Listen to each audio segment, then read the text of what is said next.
You sound negative about the Knicks tonight. No, I'm not being negative. I think it'll be a good test for the Knicks. This will be a good gauge as to see how far they've come under Thibodeau. Like to actually see the progress, because this is going to be a highly motivated Utah Jazz team. This is a team that expects to contend in the West. So to actually see the Knicks go up against a team that's going to be a playoff squad, and a team that has, that kind of motivation after getting blown out the night before, I think it'll be an interesting watch. Yeah, we're not scared. We got the best point forward in the NBA right now. You ain't got to be scared to get your ass whipped. Excellent point. Yeah, I don't think they can get clobbered tonight. I'm somewhat optimistic about the Knicks tonight. If they get hammered tonight, I'm very upset by that. I'm not all in. No, he's in. I'm not all in. He's in. I'm cautiously optimistic, but to sit here and tell me that we can't compete with the Jazz after they played last night, if they got blown out tonight, that'd be bad. They're not going to get blown up. No, I don't think they're going to be a team that's going to let go of the rope at any point this season. But the Jazz are a more talented team than the Knicks, No doubt. and if they're both giving max effort, I would expect the Jazz to win that game. Now, it's not going to be a blowout because the Knicks play pretty good defense, and under Tibbs, I don't see a scenario where they're going to lose by 30, 40 points like we saw with the Jazz losing to the Nets last night. I just don't see those types of games. And plus, you have the benefit. There's going to be no one at Madison Square Garden, so the Jazz aren't going to be as hell bent. We'll be all jazzed up tonight. Yeah, on embarrassing the Knicks. Knicks are playing good basketball, man. I know. Baby steps, though. Baby steps. Let's go to Rich and Wayne. Rick, your favorite place. I Rich, love you're Wayne. here on 98. Morning, guys. Morning, Rich. What's going on, buddy?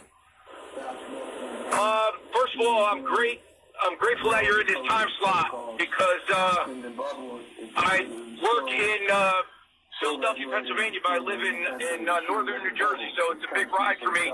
And I'm just grateful I got you guys for most of the ride now. We're here for you, Rich. Every morning, 5 to 8, we're here for you for the ride, for whatever you need. For entertainment purposes, for sports purposes, for all of it. Big Giant fan, big Yankee fan, but also I wanted to piggyback on that sleep pattern thing. I'm a retired firefighter, inner city for 30 years. We ran every night, and right when I retired, I came across an article saying you have to bulk up on your initial sleep. The naps do nothing because your memory, your weight gain, your blood pressure, your sugar, diabetes, everything runs off your sleep, believe it or not. So take care of yourselves first. But big fan, just want to let you guys know, big fan, thank you for taking this time slot. Oh, thank you for listening. We're already good with those. Dave's got those. All wrapped up. I don't understand why after a man loses a substantial amount of weight, you're still all over. Like, what do I need to do to get you to stop giving me a hard time with the weight? I think some of the weight's back. Let's be honest. No, like 6 pounds is back. What's back? Some of it's back. I was going to stay at 198. It'll wind up in some kind of a clinic. I can't get that small. I do periodic dieting. I mean, what are you looking for from me? No, you're good. You look fantastic. I like seeing your face in the Zoom meeting every morning. Oh, yeah. I don't want to give up the meat. Yeah. Who would? I got a good tweet, too, by the way. It says, we should stay the course. Great minds only need 4 hours of sleep. He said, I work construction, and I run on 5-hour energy and anger. You root for the Knicks, you root for the Jets, you root for the Mets, you'll have a lot of anger. Honestly, if you wanted me to exist on 4 hours sleep every night, I don't even know what you'd get during the show. You would get a bumbling fool more so than you normally get. No, you're a pro. This 4 hours goes on. If every night 4 hours, no way. Come on, give yourself some credit. That light goes on, you're a pro. Yeah, and then you'll crash. You can only turn it on for so long. 1 day, sure. 2 days, sure. When we did the 10 o'clock hour the other morning, I was a drooling vegetable. I don't know what I was saying. Well, how do you think athletes feel when you're playing? I mean, you got a game on Friday night, and then you get out of the arena at 11 o'clock at night. You got to fly wherever you got to fly. You get to your hotel room like 3:30 in the morning. Good luck trying to fall asleep, and then you got to wake up and play the next day. I think it stinks. Yeah, I don't know nothing about that life, Rico. I have no idea about that. In the minors, we used to only bus, and we played 3 games in 3 nights. Oh God! Or we had a game where we played Friday, Saturday, Sunday. Sunday. We played Friday, had to bus through the night, played Saturday, and then had to wake up Sunday morning and fly that day and fly on Sunday and play a game on Sunday afternoon. That's terrible. Yeah, that's a beast right there. No Awful. excuse for it. All right, more Joe Douglas from the K Show yesterday. There were a lot of people that didn't love the job, and especially the expectation from Joe Douglas. So let's take a listen to him evaluate his own performance year one with the Jets. I certainly have to do a better job. I know that. I feel it's important for us to get together as a staff. I feel like we've had good meetings and self-scouted some of the decisions that we made in the off season in terms of free agency. And I think it's important. It's important for us to learn from our mistakes. And I think we have a good plan moving forward in terms of free agency and the draft. I do think we're excited about a lot of young key pieces, a lot of building blocks. I think we have an opportunity here with 9 picks in next year's draft, 9 picks in the draft after that. Like I said to you guys before, I feel like the best teams are the teams that draft and develop, and so that's a huge focus for us. All right, so that, of course, is Joe Douglas from yesterday on the K Show. Are you still all in on Joe Douglas, Rick? I would think you would be, right? 1 year, obviously terrible. Brutal, and the maturation of Sam did not happen. You still did see some really positive things through the draft in Joe Douglas. Yeah, positive things through the draft. I don't know who he's kidding with. We have a bunch of building block pieces. I think. Well, what do you want him to say? We have nothing. We got a handful of players. We got a handful. Guys, we have as what are you little building? talent as any team in the NFL right now. Yeah, what are you building? Like, what do we got? We got enough pieces to build what? A hut? I mean, come on. We got a lot of work to do. But yeah, we have no other choice. I mean, this guy is well respected around the NFL. He comes from 2 really good organizations, and our future is in his hands.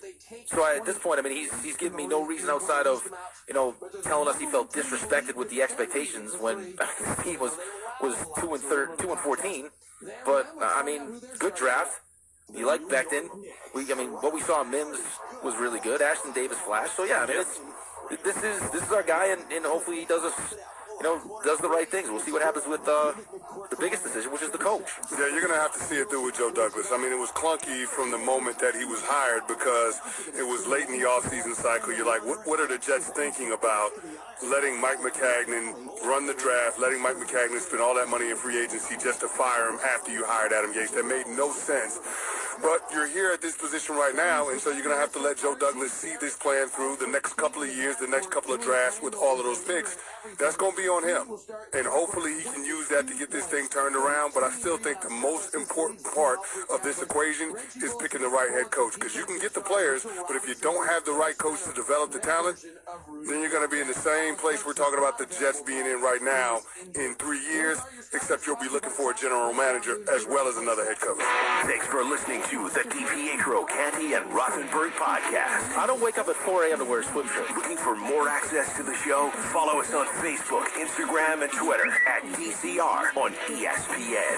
This is DCR. I'm trying to figure out exactly how my sleep schedule needs to be. And the way I got it down is I get about 5 hours of sleep at night, and then I have to take a 2-hour nap. I like that. Now, I feel badly for you, Rick, because we have a group text and everyone's excited about, I got a glorious nap in today. But I feel like we should exclude you from this text chain because you can't nap. No napping. Kids are both homeschooling. I got an infant, 4-month-old baby that can't be put down. I go to make myself a shake, and I was so out of it that I took the banana, and I bit the ends off of the banana, and I spit them into the blender and threw the rest of it.